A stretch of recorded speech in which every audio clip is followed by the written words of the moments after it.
So if everyone mutes, we'll be ready to start. Welcome, welcome, welcome. We're so happy to have you all here, and welcome to Chloe. So I'm thrilled to have Chloe here today to share her impressive expertise in short form video. We first met at an art installation at a cozy coffee house. Just as I was about to leave, she asked if she could snap a photo, and it turned out beautifully, capturing both my friend and me in front of a striking piece of artwork. Since then, I've learned so much about Chloe's work promoting businesses, especially art-focused ones, through the power of short form video. Her passion inspired me, and I'm sure she'll spark that same interest in all of us today. So please welcome Chloe. Let's go around the room quickly, and you can just say if you've used any short form video, and if you are the PR for your club, that'd be really helpful to know, and anything else you think Chloe should know about you. So let's start with Genevieve. Hi, I'm Genevieve. I'm in Sonoma County in Santa Rosa. I have not used short form videos, and no Thank to you. the questions. Thank you. Tiffany? Hi, my name is Tiffany. I'm president and the VP of PR of My Club, A Cut Above in Hayward, California.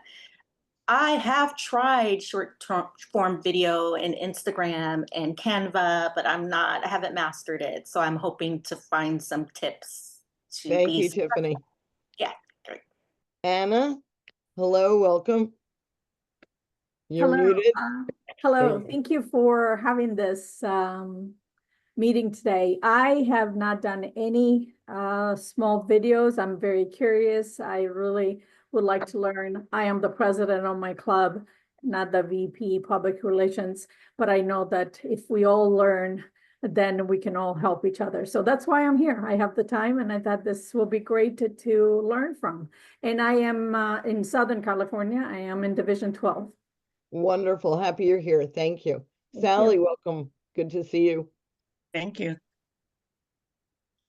So I'm Sally Philbin. I'm the district director for District 57, and I'm here to learn and spread the word throughout our district. Thank you, Sally.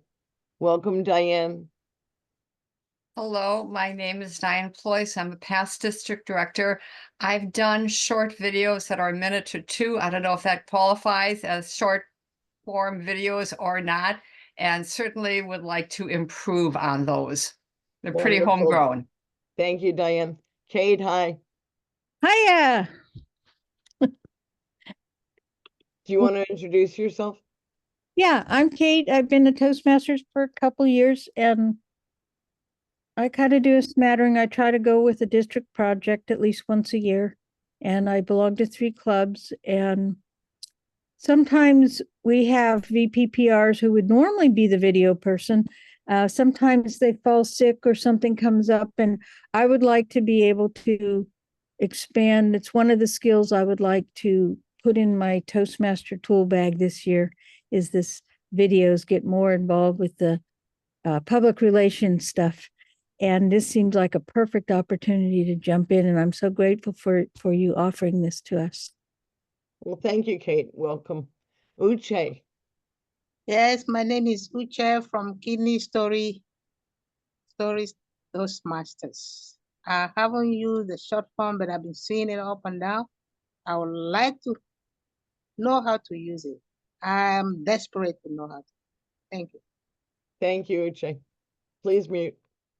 Hans, welcome.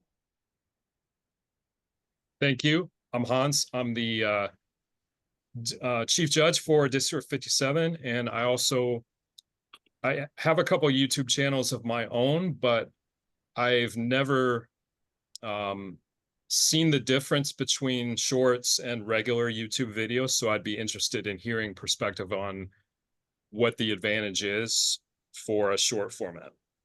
Thank you, Hans. Hans, can you also talk a little bit about how you'll be uploading people's short form videos for the district? Yeah, well, we're currently doing a contest for clubs to talk about themselves. So the ambition here is that each club should describe how they're unique and what makes them special. And that can be used as a recruiting tool, because by uploading that to YouTube, that will be searchable by Google, and it will help your club become more visible. Thank you, Hans. And maybe later you can put into the chat or now how people can submit those to you once they're ready. That'd be helpful. Lynn, welcome. Lynn Chapman. Lynn posted in chat that she cannot work. Oh, okay. Thank you, Shri. I didn't see that. Sorry. Shri, while you're on, can you introduce yourself, please? Hello, everyone. My name is Shri Goodreddy, and I belong to Hacienda Park Toastmasters Club. I watched videos on YouTube, like short form and TikTok, Insta, but have never tried making one. So definitely after this session, I'll plan to do more of that. Thank you. And Shri, can you talk about the plan that you and Shalini and Meetup have for using these short-term form videos? Yeah, we are planning to start accepting short form videos from all the clubs from our district to promote their club and improve their visibility. And we'll post them as short form videos on YouTube and hopefully on TikTok too. Thank you, Shri. Shantia, are you here? You're muted, and I'm not sure that I'm saying your name right. You did. It's Shantia. Hi, everyone. My name is Shantia Crowley. I'm from District 32, and I'm the VPM as well as the treasurer for Little Northeast Toastmasters. I'm also Area 22 director for District 22. I've have some experience with short form videos. I've created a couple of YouTube channels. I'm just created a podcast for our Toastmasters Club called Toast and Tea. So you can check that out. It's on Spotify and also on YouTube. I'm here to get some extra tips and tricks and whatever I can make use of to enhance my social media skills. I'm not the VPPR, but I do a lot of the VPPR stuff for my club. I've been the VPPR in the past, so I'm just happy to be here and learn something. We're happy you're here, Shantia. And can we move the mic to Pat, please? Hi, my name is Pat Ompasuk. I apologize, I can't be on video right now. That's okay. I am VPPR in District 57 for the East Bay Toastmasters, and I do not have a ton of experience with short form videos, which is why I'm here. So looking Great, forward to thank this you. session. Dee Marie, I didn't mean to pass you over. I just didn't see you in the queue that way. So can you please talk about who you are and what you'll be doing going forward with the podcast using the short form video? You're muted. So hi, everybody. My name is Dee Marie, and I was quickly trying to get it changed from Dorothy King to Dee Marie. Dorothy King is my given name, and Dee Marie is my pen name as an author. But I am the podcast chair for District 57, and I am so excited to know that there is something that we can do that will give us a short, impactful message to pass out to the viewers and the audiences in District 57. I'm excited about that and eager to learn all that I can. Thank you. Thank you. And how about Shruti? Welcome. Hi, I'm Shruti. I belong to two clubs. I am the VP of Hacienda Park Toastmasters Club. No, I have no experience in making short form videos, and I'm here to learn how to do that. So I'm looking forward to this session. Thank you. Thank you, Shruti. Welcome. Derek? Hello, my name is Derek, and I'm from CBC Toastmasters. My interest in shorts is trying to figure out how they make me so addicted to shorts. I mean, once I look at one short, I gotta look at them all, and then I'm in shorts all day. And it'll be nice to know what secrets they hold. That way, maybe I could use it for my own club or for the district. Thank you, Derek. Olga? Welcome. Hi everyone, I'm Olga. I'm VP PR at Chamber Chatters Pleasanton Club. And actually, our club doesn't use short forms video right now. And I'm here to learn more and how it works and try to implement to promote our club. Your Let's club see. had one of the best flyers that I've ever seen, and it Thank got me to you. go to your last club meeting. It was fabulous. Thank Thank you. you, Lisa. Appreciate it. Welcome. So you guys keep moving the boxes around. Up to Mousa.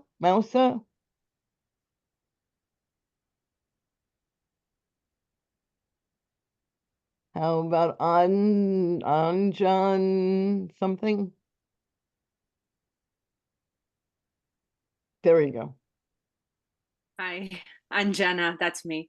I'm Anjana, yes, and I am VPPR at the Hacienda Toastmasters. Welcome. Hacienda Thank you. Park at Dublin. Thank you very much. Thank you for coming. And thank you, Lisa. Qun, Kun, I'm not sure how to say that at all.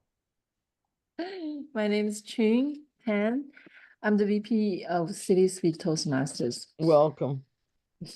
I have no previous experience in making shorts, but I'm fascinated about that. It's a visual storytelling. I would like to know the secret to make powerful and captivating videos for the club or for myself. Well, I'm really glad to have you here. And I think we've got one more, Yogesh. Hey, good afternoon. I just joined. And are you a member? Yeah, I'm part of a Star Search Toastmasters club. Welcome. We're so happy to have you here. And I just want to say that I am the public relations manager of District 57, and I've been wanting to get all of the VP PRs together for about the past 4 months. So I'm thrilled that you're all here, and I hope to do more of similar trainings going forward, maybe not once a month, but starting in January, hopefully monthly. So without further pause, let's go to Chloe. I'm so excited about hearing all of the wonderful information. Oh, yes. And if I'm sorry if my camera goes dark. I just sprained my ankle when I was walking downstairs and not paying attention. So if I turn my camera off, it's just me getting a different ice pack. So I apologize. But I was wondering if I could share my screen.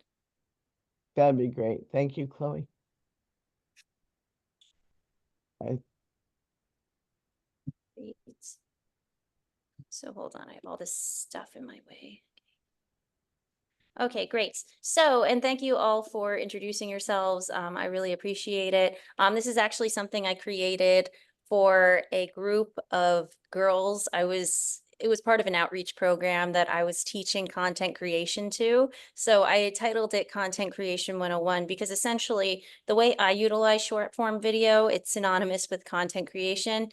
I just utilize it as a way to enhance discoverability organically. And how I fell into this actually was I used to be a professional dancer. And it's funny, I was just on the phone with my former dance company director that wants me back dancing, but I don't know about that with this ankle situation. And because of how underfunded the performing arts are, I was paid $11.25 an hour, which was Westchester minimum wage at the time.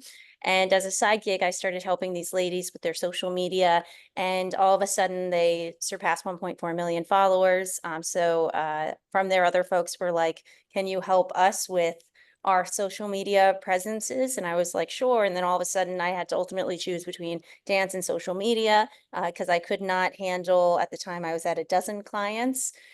And I wanted to go full time. I couldn't handle that plus dancing. Now I'm at over 40 clients, and those are regular maintenance accounts, plus an extra 10 contract clients who will contact me if they need something specifically promoted, like events, influencer contracts, branded deals, things like that. So anywho, the reason introduction. Yes, I kind of got through that. That's me at a Rotary event dancing. Yes, and we already kind of did the experience check-in. Thank you guys for being so transparent with that and answering that. So content creation, and it was fascinating because one of the prompts you brought up, someone brought up, was what is the difference between long form video and short form video? So traditionally on a platform like YouTube, you would have long form video. And that was, of course, back around 2005 when YouTube came out. If you were one of those early adopters and you jumped on the YouTube long form video trend between 2005 and perhaps 2011, that's when it wasn't very oversaturated. And therefore, you'd be able to get followers easily without inorganically boosting things or putting paid dollars behind them.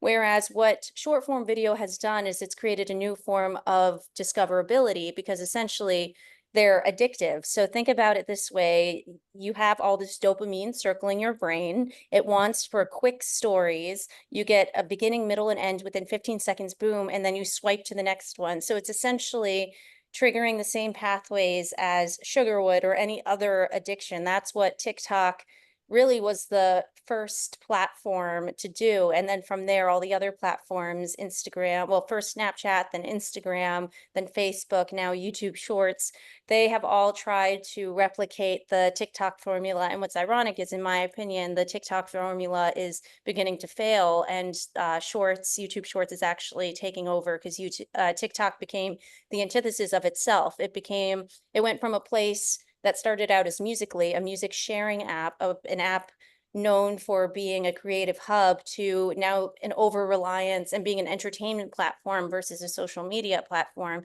to now having an over-reliance on TikTok shop videos, sponsored content, etc., and losing that authenticity that folks really latched onto. Because think about when TikTok got big, it was during the pandemic, when people were shut at home.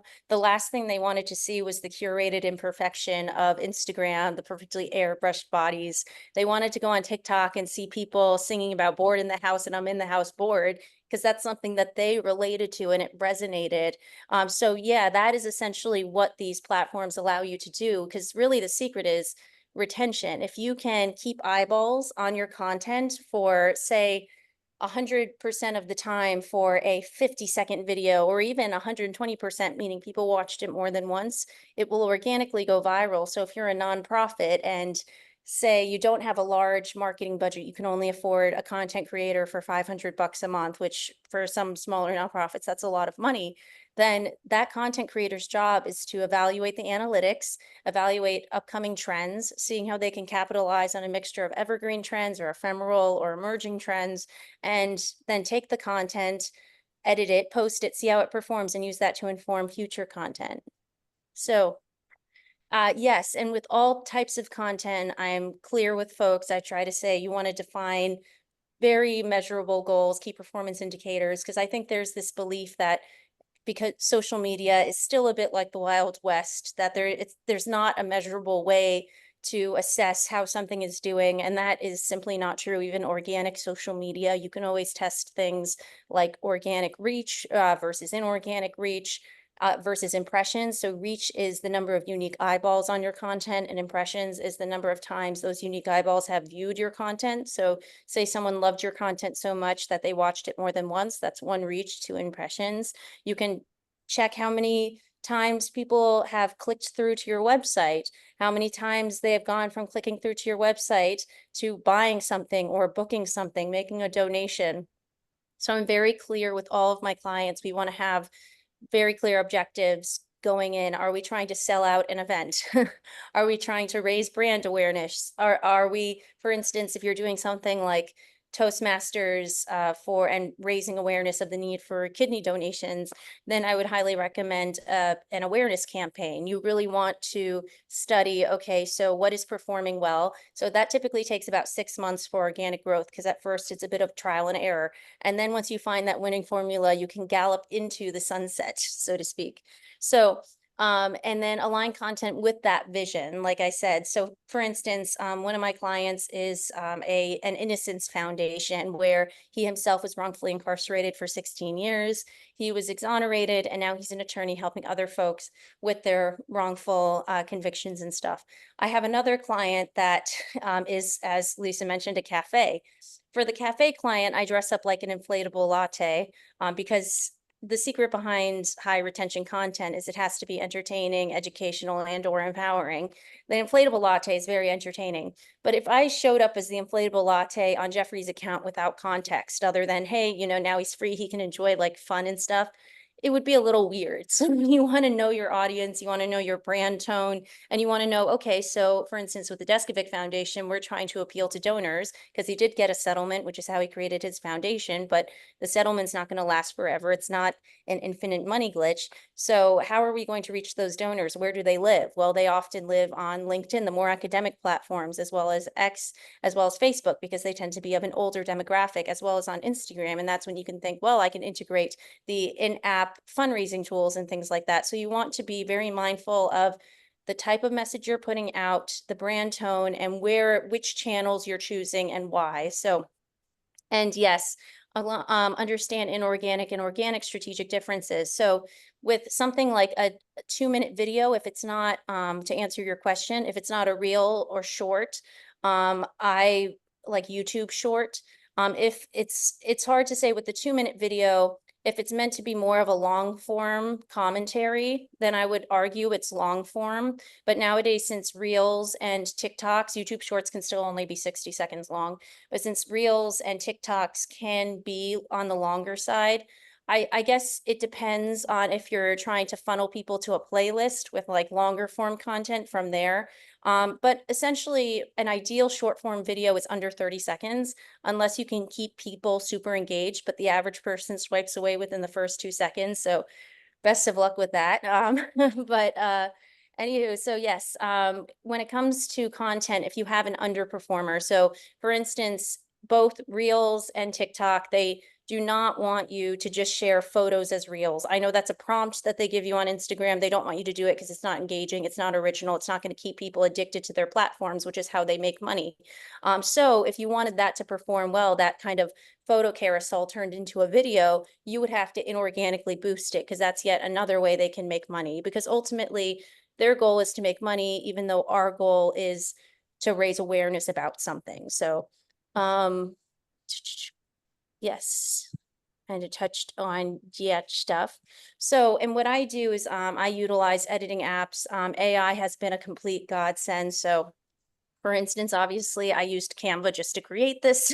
Canva, even though I don't really use it for short form video as much, I'll sometimes use it for customized cover photos and things like that.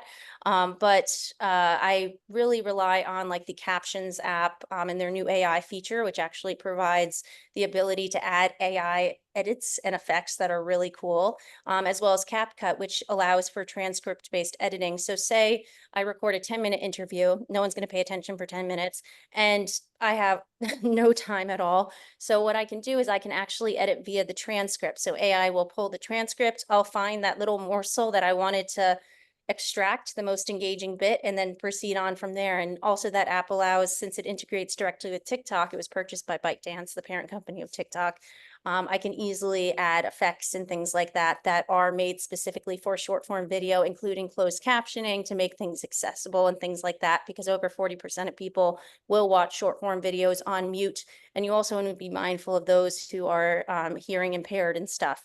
And essential devices, you don't need anything really fancy for short form content. You really just need an iPhone that is not an iPhone 7 ideally. So perhaps something like an iPhone 12 and above or iPhone 13, just because you don't want things, and I see the chats going, but I'll address those in a little bit.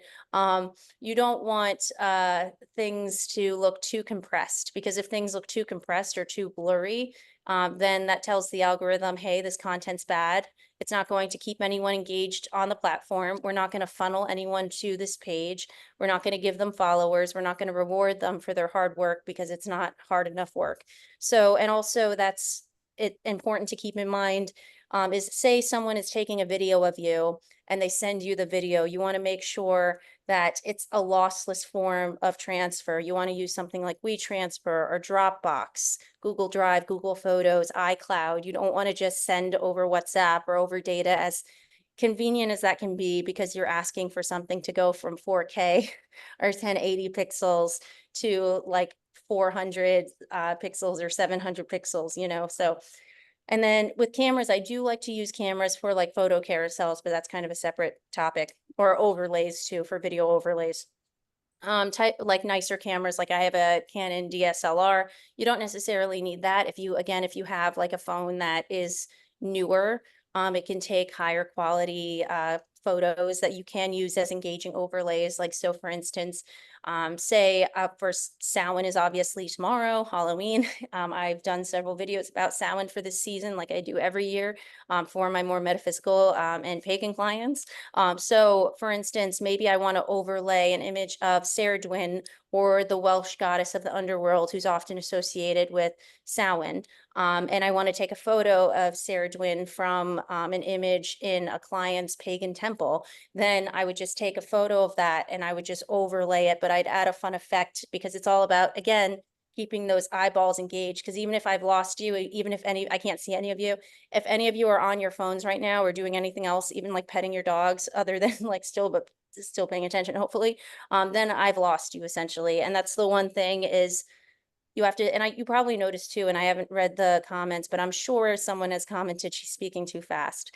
And there's a reason beyond my ADHD, I speak fast. Because again, the videos, I'm so used to recording videos on behalf of clients that I have to compress like 3 minutes worth of information into 20 seconds. So I have to speak quickly. Also, I have to keep attention by speaking quickly. So it's learning all these little tricks, whether it's multiple cuts, whether it's speaking quickly to get your message out, and condensing things, getting rid of every filler word, and that's why Toastmasters is great. I love filming Toastmasters, because I don't have to spend 2 hours removing every single from a 30-second video. No, well, it's actually more like a 10-minute video that I then condense into 30 seconds. Anyway, types of content, evergreen and trend-based. So trending audios, I'm sure you've heard of them. Everything with short form video, a reason it's so addictive and so effective for discoverability is it's all AI focused. So it started with TikTok's algorithm, which is an advanced AI algorithm. So basically, back in the day, say I used to be a professional dancer. So most of my feed were dancers, and I'd have to actively look them up, right? Nowadays, if you go on Instagram, you have your explore page, and also you have the Reels page where you swipe through and you see suggested content for you. That's because I've liked and engaged with so many dance platforms and profiles that the algorithm knows that it needs to send me more dance stuff. I no longer have to be the one seeking it. Now it's suggested to me. And that's the positivity and that's the potential growth of through short form video. That's why it's so powerful, even though it's become so oversaturated. Yeah, that is when you have something trend-based. So I'm sure you've heard of a lot of TikTok trends. If you watched SNL, they've done a lot of references to TikTok trends lately. There was, for instance, mindful and demure was everywhere. So that becomes, even if you say something on a video now, the AI is so advanced, you don't even have to have it in video captions or the closed captions, even though that's helpful, or in the accompanying caption. It can, if I say demure in an Instagram video, the algorithm can actually pick up me just saying it, and it'll start categorizing it in their internal categorization system with other demure content. So when someone engages with a demure video, they're more likely to see my demure video. Same thing with the trending audio. So we used to use hashtags very religiously. Now it's more like keywords, and trending audios are far more important than hashtags. Not that you shouldn't use hashtags, but they don't play as big of a role, because again, now it's all about what you say, what you're doing. The systems have become so advanced that it's no longer you having to put in the keywords for the system. The system already knows. And then evergreen content, I call it like evergreen trees. Those are types of things that aren't trends based. So they aren't going to disappear and not be popular within a week or two, like many TikTok and Reels trends. Like evergreen trends consist of story times, anecdotes, POVs or point of views, ratings and rankings, recommendations, fun facts, things like that, that you can always, they're content ideas that you can always return to. Like, fun fact, every morning Benjamin Franklin would go outside butt naked and sunbathe outside on his terrace in Paris, to the concern of those looking up towards his balcony. but that's actually a true fun fact. And that's something engaging that captures your attention and it's short. And that's really the secret behind creating viral content. And so also plan your content calendar and tips for consistent posting. I tend not to be wedded so much to a content calendar. So for instance, obviously Halloween is tomorrow. So that's a great opportunity. If you have a lot of spooky season content, you can kind of tentatively plan it. Say I have something planned and that format that I've drafted up and prepared, it's just not performing well, then I feel no sadness in completely scrapping it. I'm one of those people where if something is not performing well, I don't take it personally if it needs to go into the trash. I think that's part of the creative process. And because this is so technical, I think oftentimes people forget that it's also a bit of an art form, especially when it comes to professional content creation and trying to optimize things per platform. So making sure you have the right aspect ratio, that things aren't compressed, etc. So for instance, for Halloween tomorrow, you could share something, and it doesn't even have to be, the more unique you can be with an observed day or holiday, the better. So maybe with something like Kidney Stories, instead of doing a standard Happy Halloween from Kidney Stories, you could say, you know what's scarier than ghosts? Not having a kidney that works, or not being on that donor list for 5 years and worrying about death throughout that whole time and having to dedicate, 5 hours of your life to dialysis every day or something. You can find captivating ways that really hook viewers in. So you have that clear hook, like, what's scarier than vampires. And then you go into the body, or that's the beginning, then you have the middle, and then you have the end. You have to have a very clear resolution and say, well, that's where your call to action comes in. And you say, well, and this is how you can change that, so it's not so terrifying for millions of people every single day. So yeah, and establish your brand's tone and keep your message consistent, because also, brand kits are important even for short form video. Folks often think it's only for graphics. I try to implore people, if you are using a certain closed caption font, if you're using a certain InVideo font, or if there's a certain style of content that you're leaning towards or format, it's good to play around with different formats, but still you want to be consistent. Like for a page where, for instance, one of my clients is a former Bollywood actress who is now a humanitarian.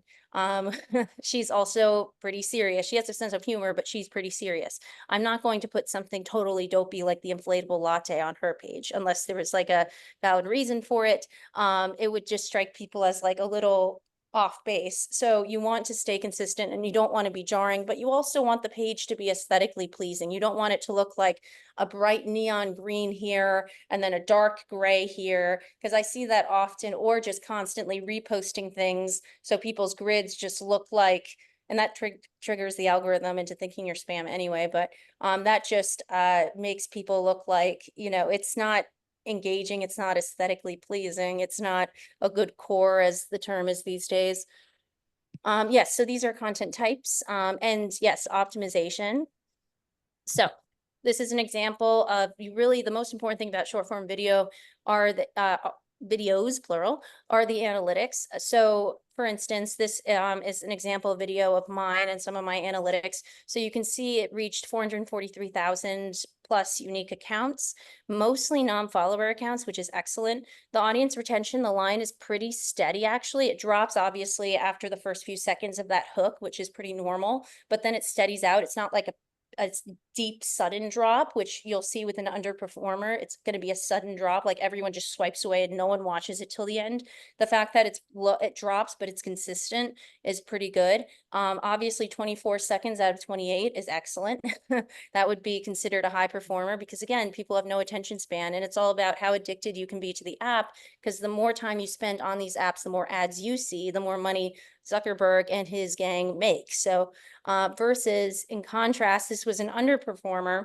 So you could see, obviously unfortunately, this one was not, their account wasn't updated to include a graph at this time, or the bell curve. But you can see it's only 7 seconds of the 43-second video was watched. So that means on average, most people swiped away within the first 10 seconds.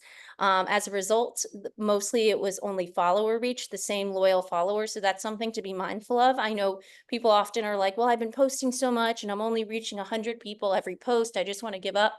You're probably reaching the same exact 100 people every single post. That's some people call that shadow banning or being essentially blacklisted by the algorithm. That's when the algorithm through your own content basically is told, hey, their content isn't valid and it's not good enough to actually funnel people their way. So we're going to make sure that they only reach the loyal people that engage with their content just to be nice or just because it's their friend. You're not actually reaching anyone new, which is in my opinion, it's pretty heartbreaking. And there are a lot of, social media managers who might come in and maybe they have this great portfolio, all these degrees in marketing, etc., but they don't truly have a portfolio of creating a lot of engaging organic content. So oftentimes I'll take on a new client and they'll say something like, well, I was just paying someone $3,000 a month, which is a lot of money, to do my social media. And we can't do anything other than inorganic content because our content just isn't reaching anyone. And that's because it's just not engaging enough. And yes, they might have all of the inorganic knowledge, all the ad knowledge, but they don't have that experience actually engaging people on social media, which is far more important than anything else. So, and there are, of course, variables. Obviously, algorithms are always changing. You might find some classic staples, evergreen topics that will always perform well, but one needs to be able to adapt at all times. So for instance, the ladies, I got 1.4 million followers, their most popular format consists of reaction videos where they react to people making food and stuff. Obviously, after 4 or 5 years of working with them, that can get very stale. So you have to, even if you find that winning formula, you have to be willing to adapt. It's kind of like this never-ending cycle. So 5 components of a viral video / post: high watch time and completion rates, high interaction rates. So like high engagement rates, good audience sentiment, overall good profile health, like I said, high engagement rate, engaging subjects, and a good hook. So I'm going to show you this example of one of my viral videos, and I want you to look for those components.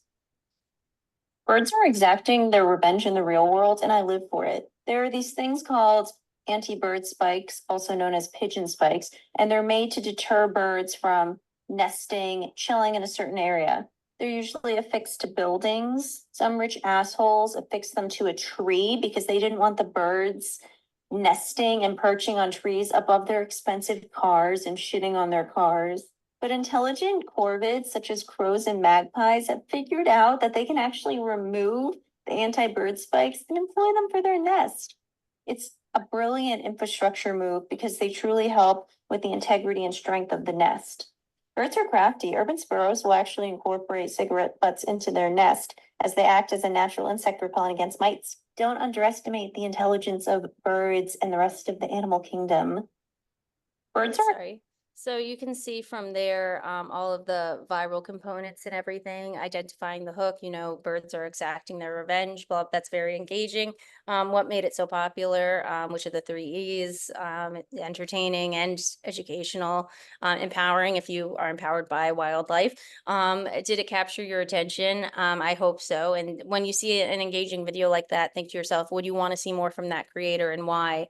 And what is user-generated content? So it sounds like the challenge you're working on is an example of user-generated content that requires very clear guidelines and ideally a social media toolkit where you can, it can be very clear. So for instance, say someone is creating a video to promote one of your clubs, then what are the parameters of that? What device should they be recording on? How should they post it on their own page or should they send it to you? If they send it to you, how are they going to send it in a lossless way? If they post it on their own, who are they going to mention? What hashtag are they going to use? Again, hashtags are pretty old school. They're not really effective for campaigns. So you want to be mindful of all these elements before you ask someone for user-generated content, which is essentially having someone help you with your job in a way.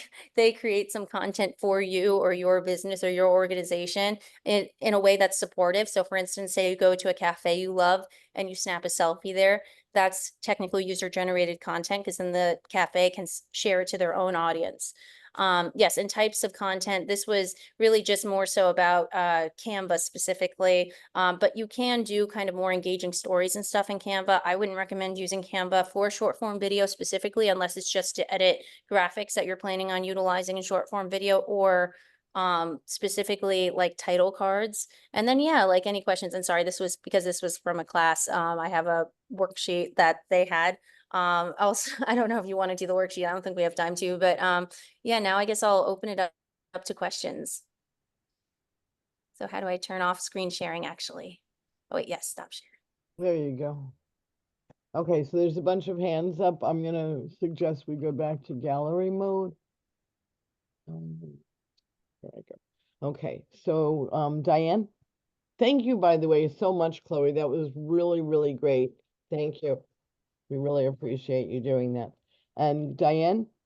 Yes, Chloe, in the sample that you showed, it looked like your video was created without a green screen and it looked non-professional. Was that the intent, or is that just how it showed up on this version?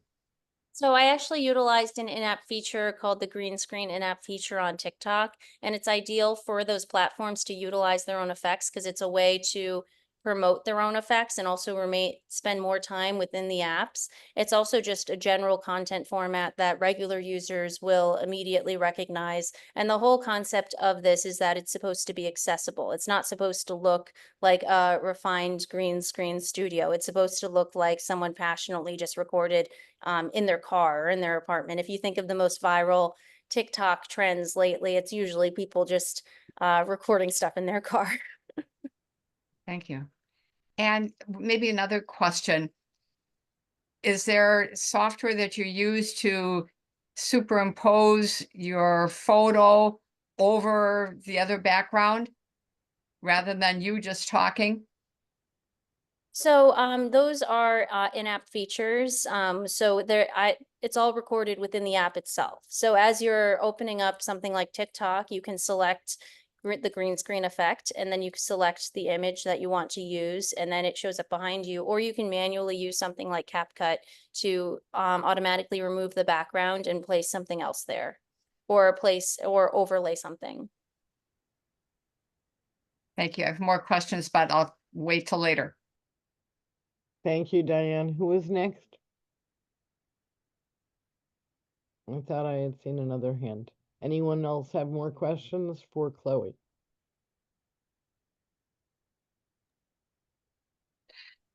So it sounds like you're making videos primarily for TikTok. The videos that I've made are generic, and then I post them on the different platforms. Is it better to create separate videos for each platform?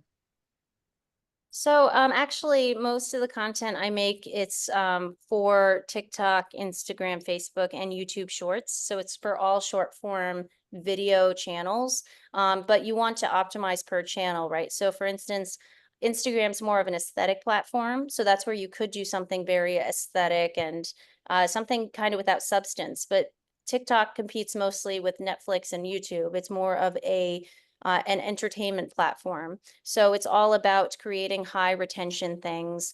And so something that performs well on Instagram won't necessarily perform well on TikTok. So my suggestion would be, and you also want to be mindful of aspect ratios and things like that. So always keeping things like 16:9 or vertical for short form video platforms. Typically, if I share something on TikTok, it will, and it performs well. If I cross post it to the other platforms, it'll generally perform well too, because all the other platforms are trying to emulate TikTok. That's the type of content that keeps people engaged. So that video I just showed you actually got 700,000 views. Wow. I think on Instagram, and then it got another 1 million views on TikTok. And then it got another, I think, 200,000 views on Facebook Reels. So it's that kind of, it's just cross-posting things that make sense per platform. So Reels is basically a ripoff of TikTok. So whatever performs well on TikTok will do well on Reels, but not necessarily everything that performs well on Instagram Reels specifically will perform well on Facebook Reels or TikTok Reels, if that makes sense, or YouTube Shorts, which is also another knockoff of TikTok. Those numbers are really impressive, Chloe. It'd be great if we could get our district to those numbers on club videos. So I see a few more hands. Kate? Yeah, I was wondering on the feedback you're getting, the statistics that you're looking at to see how well it's performing, and then you decide it's not performing, I'm going to just scrap it. So how long do you let a popular video, I mean, what are you, if you're looking at a bell curve, where would you cut it? You know, say your 700,000 one right there, when it starts to go down. Oh, no. Well, so sorry to interrupt. So what I'm referring to by that, so for instance, that one, I mean, I'm always going to leave it up on the feed. Yeah, it'll live up there. But for instance, say the next video I post only gets 200 views and I'm using a completely different format. So not a green screen video. Maybe instead I'm doing something like a transition video. So that's showing me in one outfit and then transitioning to the other. And then, so say that doesn't perform well and I'm just kind of experimenting, then that tells me I'm not going to do any other transition videos for that specific account, if that makes sense. Right. So there's no lifespan. If it's a popular one, you got 1 million views, you just leave it and you don't Yeah, take and it. sometimes like I just posted a video that got almost 600,000 views on Instagram about Bojangles Robinson for National Tap Dance Day.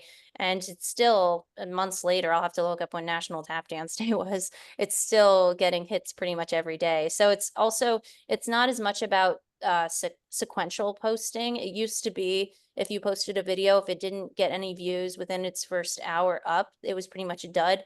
But now, because they're trying to elongate the trend cycles a little bit, you might see, especially from those you follow more religiously, you might see content they posted a week ago, and it'll emerge on your home feed just because maybe you haven't been using the app as much. So that's why it's always good just to leave high performers up on the feed and really leave anything on the feed. Just what I mean by scrapping that idea, I mean is experimenting with different formats. And if something's not resonating, like if you tried one specific format like 8 times and it's still just not performing well, then I would scrap it. Okay, thank you. There's a number of questions in the chat, but I'd like to go to people who have their hands up first. So Shri. Thanks, Lisa. Yes, I have a question on based on the statistics on the viewer's attention span. What should be the length of the video if we post it on YouTube Shorts or TikTok or Insta? Do you have any suggestions? So, like I said, so YouTube Shorts right now, you can only max out at 60 seconds. And to answer Hans's question, it's pretty much a mix on YouTube. So you'll have people who are regular YouTube Shorts users. Like for instance, I myself am a regular personal YouTube Shorts user on my mobile device. If I'm in a waiting room or if I'm on the train and I have service, I can swipe through YouTube Shorts. So I would have to look up the specific statistics for because YouTube Shorts is still relatively new, regarding how many people are still watching YouTube from a TV or PC versus from a tablet or phone. But it is a sufficient enough audience that discoverability is worth it. And another thing I like about YouTube Shorts is that you can have an engaging YouTube short. And obviously on the mobile device, YouTube is now recommending YouTube Shorts at the top of the feed, and you can use that to funnel people to the long form content. And to answer the other question, so the max is 60 seconds on YouTube Shorts. TikTok, it was a huge deal when TikToks went up to 10 minutes. And Reels tend to still cap at 2 minutes if you are, or a little less than 2 minutes if you're adding it as a reel in app. If you're adding it as a post in app, because now all posts are reels, you can obviously go as long, probably, because I'll share lives now that are 2 hours that are reels. So you can still do that. But I recommend, because the ideal length is under 30 seconds. If you can't quite make that, because it's extremely challenging, especially in a very information dense sort of video, I recommend keeping it under a minute. And some tricks you can do regarding that are obviously removing filler words. And that's why I like using something like CapCut with the transcript based editing, because it'll automatically identify as repetitions. And then the other thing, and I saw a question in the chat too about LinkedIn. So I noticed LinkedIn, at least in the mobile form, they are trying, because both LinkedIn and X are trying to compete with the other platforms. So they are prioritizing video more. So for instance, I shared one LinkedIn video that recently got 10,000 views on an account about someone's wedding anniversary with their husband who they work with. Again, it's all about optimizing and creating content that makes sense on each platform. LinkedIn is more of a business platform. So if you have a short form video that relates to your business or has a good business associated message. So in that case, her and her husband are partners at their business. So it makes sense that they're talking about working together and being married for 25 plus years, that would perform well, then I would recommend cross-posting it to LinkedIn and also to X, even though X is far more of, and even Reddit too. X is depending on the subreddit and what, again, like your goals are. X, now formerly known as Twitter, is far more of a commentary-based platform. And if you're putting out something, for instance, political, and you really want to start a conversation, X is a good platform to utilize. Thank you, Chloe. That answers my question. Yogesh? Hi, so I have a couple of questions. The first is, I was listening to Mr. Beast, who said that tags don't play much use now the way it was doing before. So I just wanted to get your insights on how the tags are working. And then the other thing is, I am primarily into long form, so I normally look at the CTRs and those metrics. But I actually want to make the videos mainly for the audiences in India and not in US because my primary language is there. Do I need to change something so that the video is exposed to specific region, country audience and not, say in US, which by default it happens?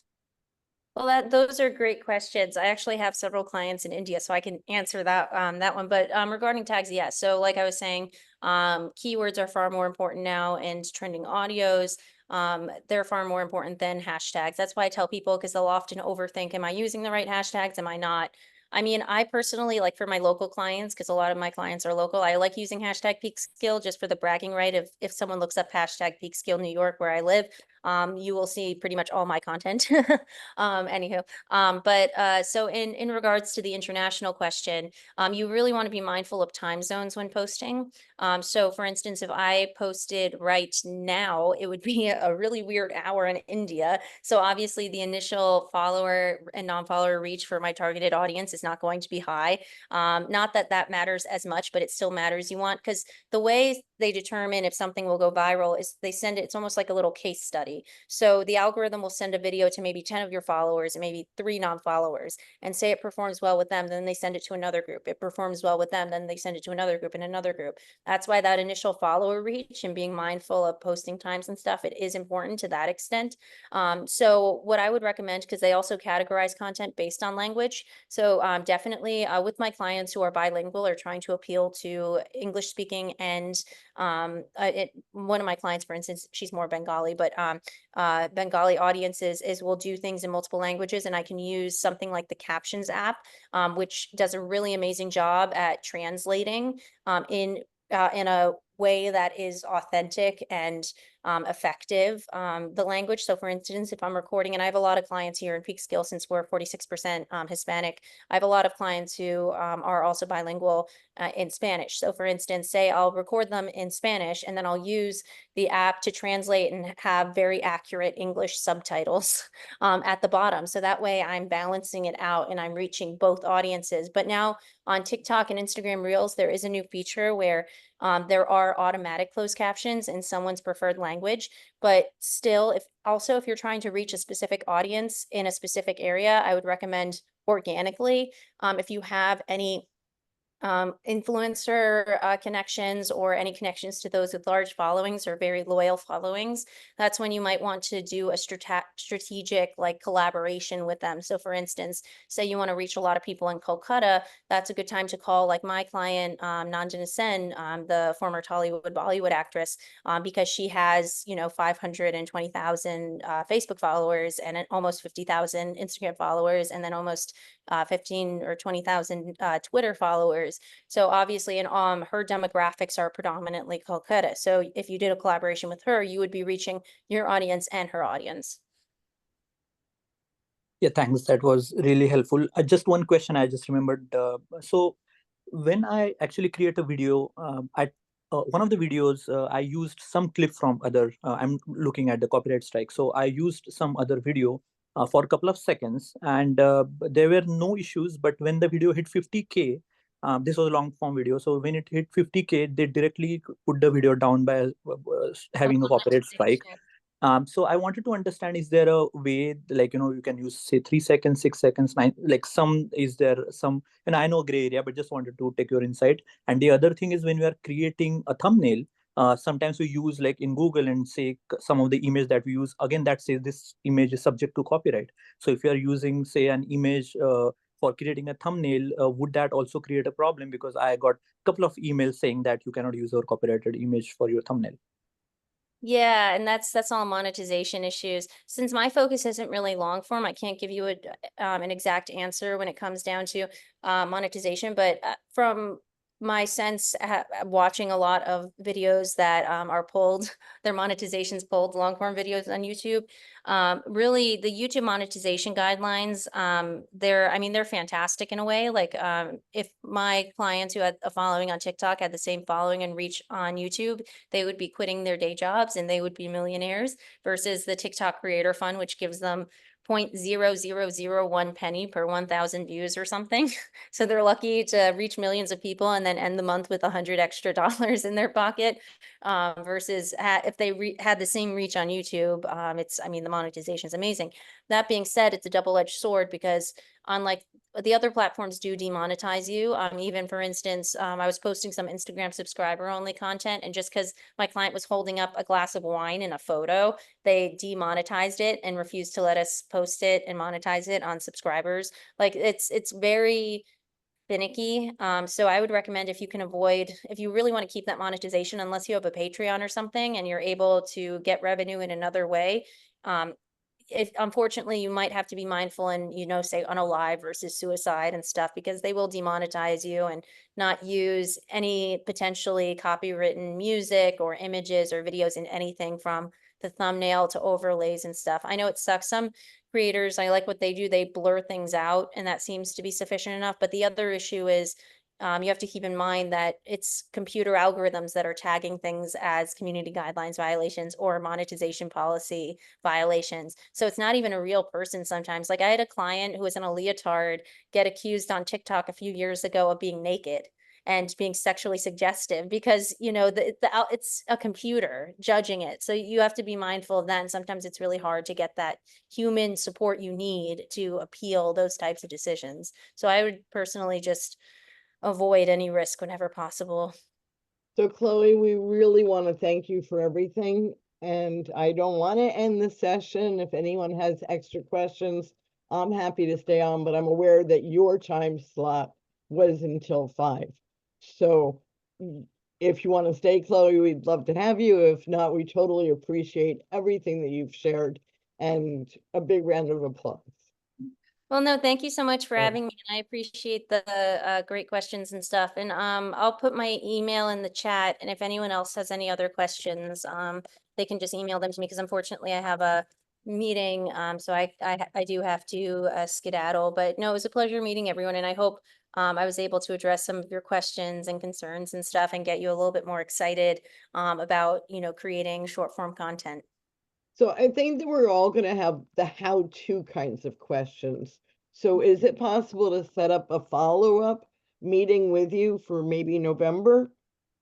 I think so. I'll let you know, because I don't know if I'm going to be going back to dancing actually Right, with right. my rehearsal schedule. But yeah, why don't we can gauge also just how many questions are still present and if a Exactly. follow-up is really necessary. And I also have some documents I can try to send over. It's like remote filming suggestions and things like that. That'd So be super. might I can share suffice. that with everyone in the group through the VPPR website and WhatsApp group.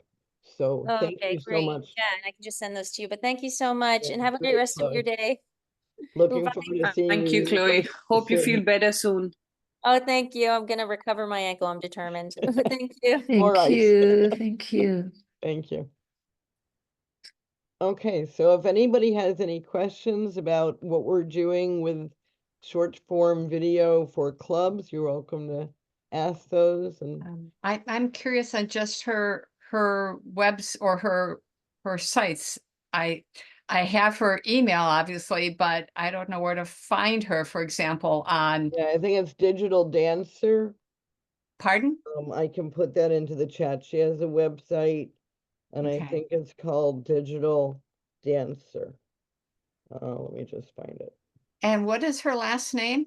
Wareham Gordon. That was on the So On the it's flyer. Chloe, so it's a long last name. I wasn't certain if She- it was two names or not. Yeah, it's two names. She has given her email ID in the chat. Thank you. But she didn't give her, we could stop the recording.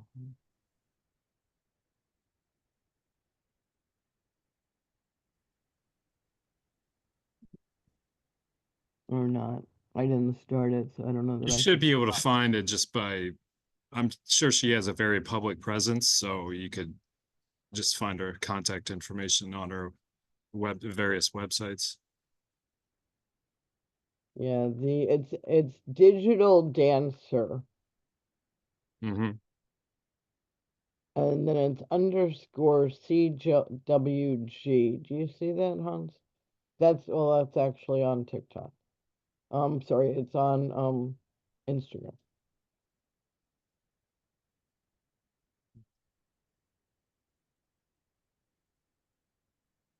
Okay, so yeah, Genevieve just found her Instagram account. Yeah, so that was the Instagram, but then there's also an account that the website. Yeah, Mhm, it's thedigitaldancer.com. Right. And she's on LinkedIn, of course. She's everywhere. Instagram, and a bunch of course, everything. But did we? Yeah. So if for any follow-up, it depends if she'll have any time. Just curious, who introduced us to her, or how did we She's a good find her? friend of mine. Like I said, I had met her at that coffee house, and as I went out, she wanted to snap my picture, and then we started talking, and we've, just been friends for a while. She's part of the same artist community in Peekskill that I'm part of. So Is she in Toastmasters? No. Well, she was in Toastmasters for a very short period of time and no longer is in Toastmasters. And why did she want to take your picture? What was that for? Oh, it was an art installation. And Oh, okay. and she just wanted to use it to promote the event. I think she was putting together some kind of a short form for the women that were doing the art installation at this cafe that she's got as a client. For all you know, your image in that little video may have been watched 500,000 times. That's right. It could have been. Who knows? But she sent me a copy of it. It was a really sweet picture of a friend of mine and me. And it was a nice picture. So yeah, then that's how I met her, was at that art installation. Interesting. Yeah. Yeah, she's great. All right. Well, yeah, thanks for setting this up, and I will stop the recording now. Thank you, Hans. Yeah, I just thought